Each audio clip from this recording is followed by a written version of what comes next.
जय माता दी। आज हम कराने वाले हैं आपको राख का यूज। राख का यूज हमारे गार्डन में बहुत महत्व देता है। अगर हम अपने गार्डन में राख का यूज़ करते हैं तो कई प्रकार की बीमारियां हमारे प्लांट से कोसों दूर हो जाती हैं। उसकी जो रूट्स रहती हैं उसमें पोटास की मात्रा, कैल्शियम, मैग्नीशियम, फास्फोरस सभी की कमी को ये दूर कर देता है।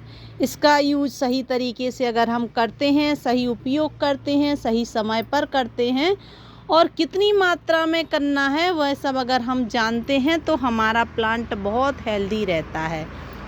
तो इसका यूज़ सबसे ज़्यादा हमारे प्लांट की पत्तियों को बनाने में, उसके जो फ्रूट्स रहते हैं उनको बड़ा करने में।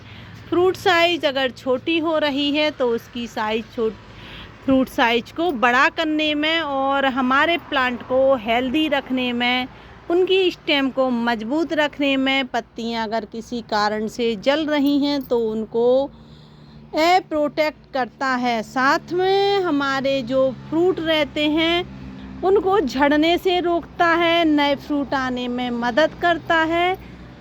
वैसे तो सनलाइट हमारे प्लांट के लिए बहुत ज़्यादा इम्पोर्टेंट रहती है। कोई भी फ्रूट प्लांट हो, वेजिटेबल हो, फ्लावर्स हो, अगर प्रॉपर सनलाइट मिलती है हमारे प्लांट को तो हमारा प्लांट हेल्दी रहता है। वाटरिंग करते हैं समय समय पर, जब ज़रूरत है जब हम वाटरिंग करते हैं अपने प्लांट पर, तब भी हमारा प्लांट काफ़ी हेल्दी होता है। पर कभी कभी क्या होता है कि हम अपने प्लांट की कितनी भी रक्षा करें, कितनी भी केयर करें, पर उसके फ्रूट्स झड़ते ही रहते हैं। फ्रूट्स झड़ते हैं तो निराशा होती है।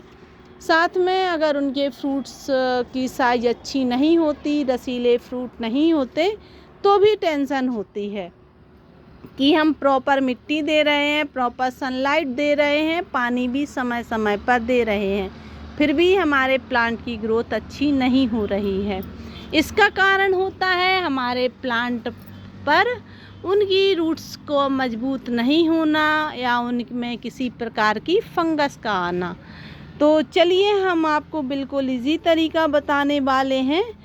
कई प्रकार से हम राख का यूज अपने गार्डन में कर सकते हैं, अपने प्लांट को हेल्दी रख सकते हैं।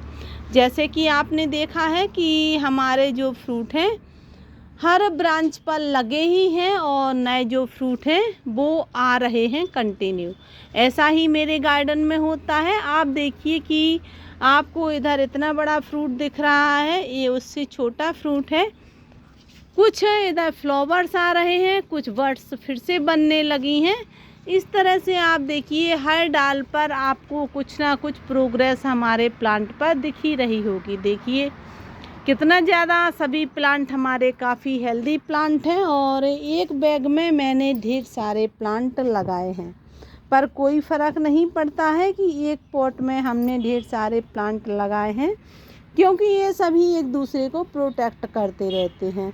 होड़ लगाए रहते हैं कि हम में से सबसे ज़्यादा बड़ा कौन होगा, और होड़ के चक्कर में सभी की ग्रोथ अच्छी हो जाती है। देखिए और इतना बड़ा बैग है और एक के लिए तो ये मिट्टी बहुत ज़्यादा है इस बैग की, तो मैंने इसमें ढेर सारे अपने प्लांट ग्रो कर लिए हैं।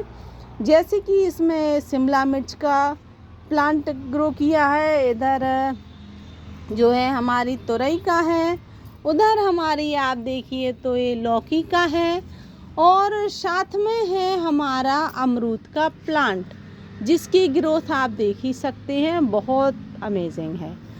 तो चलिए हम राख का यूज़ बताते हैं अपने गार्डन में कि हम कैसे कैसे कर सकते हैं और ढेर सारी प्रॉफिट कैसे ले सकते हैं अपने गार्डन में। तो आप चलिए हम इतना जो हमारा ये प्लांट है हमारा बैगन का, हम इसी से स्टार्ट करते हैं, क्योंकि बैगन के प्लांट पर और हमारे मिर्ची के प्लांट पर और टमाटर के प्लांट पर इसका असर सबसे अधिक होता है कीट का। वह कीट होते हैं जो हमारे प्लांट की पत्तियों को खा लेते हैं।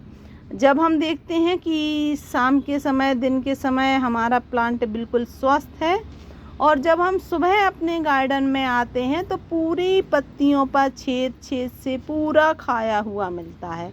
कभी कभी तो ऐसा लगता है कि इसमें पत्ते थे ही नहीं, सारे पत्ते किसी ने निकाल के फेंक दिए हैं या कट कर दिए हैं, लेकिन ऐसा नहीं है। एक कीट ऐसा होता है जो शाम के समय हमारे जो गार्डन है उसमें अटैक कर देता है और इसकी सारी पत्तियों को खा लेता है। जब हम उसे सर्च करते हैं तो नहीं दिखता है, वो मिट्टी में कहीं अंदर घुस जाता है और उसको हम ढूंढ नहीं पाते, देख नहीं पाते कि ये कहाँ गया। और जैसे ही अंधेरा होता है फिर से बाहर आ जाता है, हमारे प्लांट की सारी पत्तियों को खा जाता है। तो चलिए हम उस जो हमारा प्लांट का शत्रु है और हमारा मित्र तो हो ही नहीं सकता वो, और उससे बचाव के लिए हम क्या क्या करें अपने प्लांट के लिए। और जैसे कि आप देख सकते हैं ये है हमारी राख, ये राख है और ये है लकड़ी की राख। अगर आपके पास लकड़ी की राख हो तो बहुत अच्छा है। अगर आपको लकड़ी की राख नहीं मिल रही है तो फिर आप कंडे की जो राख रहती है उसका यूज कर सकते हैं। और अगर आपके पास जो नीम की लकड़ियाँ रहती हैं, अगर आपको उनकी राख मिल जाए तो उससे अच्छा तो कुछ है ही नहीं। और ये हमारी नीम की लकड़ियों की राख है और देखिए ये कितनी अच्छी राख है। और इसका यूज हमें कैसे करना है, तो सबसे पहले हम क्या करेंगे, इस राख को इस तरह से लेकर और अपने जो प्लांट है हमारे, आप देखिए इस तरह से, अगर कीड़े का अटैक हो गया है तो हमारे प्लांट पर कीड़ों का अटैक नहीं हुआ है और शायद नहीं होगा, क्योंकि मैं हर 8 दिन में अपने प्लांट्स के साथ ऐसा ही करती हूँ।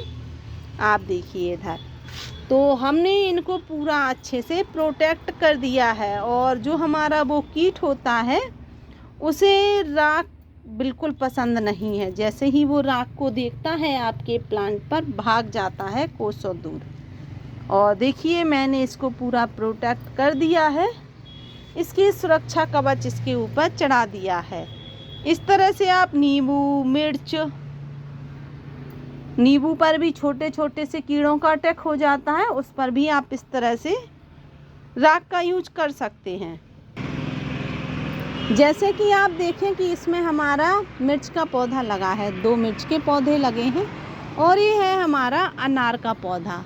और हमारे अनार के पौधे को किसी प्रकार का कोई आक्रमण ना करे हमारे पौधे पर और ना ही उसकी रूट्स पर। तो हमें क्या करना है कि इस राख को क्या करना है कि इस राख को पूरे में इस तरह से बस फैला देना है, ऊपर की परत में इसको राख को अपने सभी प्लांट की मिट्टी पर आप इस तरह से इसको मिला सकते हैं बारिश में। अगर इस तरह से आप अपने प्लांट की मिट्टी पर, आप गुड़ाई ना कीजिए, कोई ज़रूरी नहीं है। अगर आप किचन कंपोस्ट बनाते हैं तो आपको गुड़ाई की ज़रूरत रहती भी नहीं होगी।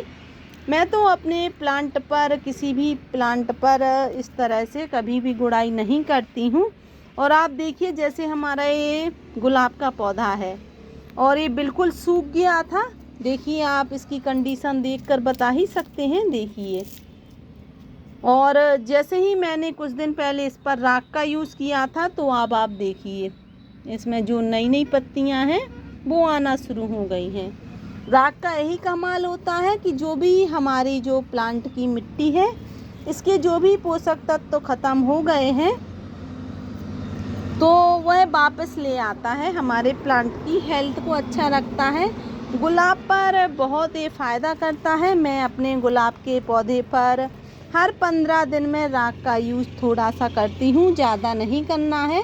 अगर आपका 12 बाई 12 इंच का पौधा लगा है किसी पॉट में तो आपको केवल इतनी सी ही राख का यूज़ करना है। और आप देखिए इस तरह से इसकी मिट्टी पर चारों तरफ से आपको बस फैला देना है। इसमें जब आप वाटरिंग करेंगी तो धीमे धीमे आपके प्लांट की मिट्टी पर फैलता जाएगा और आपका प्लांट काफ़ी हेल्दी हो जाएगा। और अगर आपके प्लांट के जो फ्लावर्स हैं मिर्च के हैं, जैसे कि हमारा शिमला मिर्च का पौधा है, और आप देखिए कि इसमें थोड़ा सा लीफ कर्ल वायरस का अटैक हो गया है। साथ में आप देखिए इसमें जो मकड़ी हैं, मैंने आप लोगों को दिखाने की वजह से इसको नहीं हटाया था। आप देखिए इधर, अब मैं हटाकर आपको बता रही हूँ। देखिए इस पे जो मकड़ियाँ रहती हैं हमारे प्लांट की पत्तियों पर आपको दिख रही होंगी। देखिए इस तरह से ये मकड़ियाँ क्या क्या करती हैं, धीमे धीमे हमारे प्लांट को पूरा ख़त्म कर देती हैं और हमारा प्लांट अनहेल्दी हो जाता है।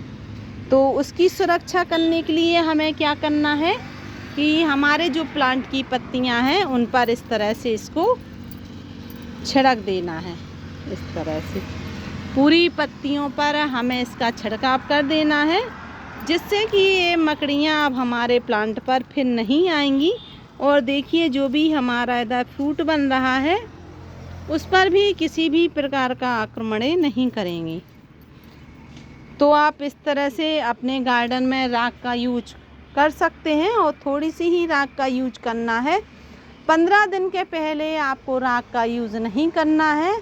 और आपके प्लांट पर जो भी फ्रूट लगे हैं, जैसे कि हमारा इधर अनार का प्लांट लगा है, और अनार के प्लांट पर अगर फ्रूट साइज अच्छी चाहिए है, अगर बड़े बड़े फ्रूट चाहिए तो आप इसका यूज 15 दिन में कर सकते हैं। आपका प्लांट काफ़ी हेल्दी होगा, फ्रूट रसीले होंगे और बड़े होंगे।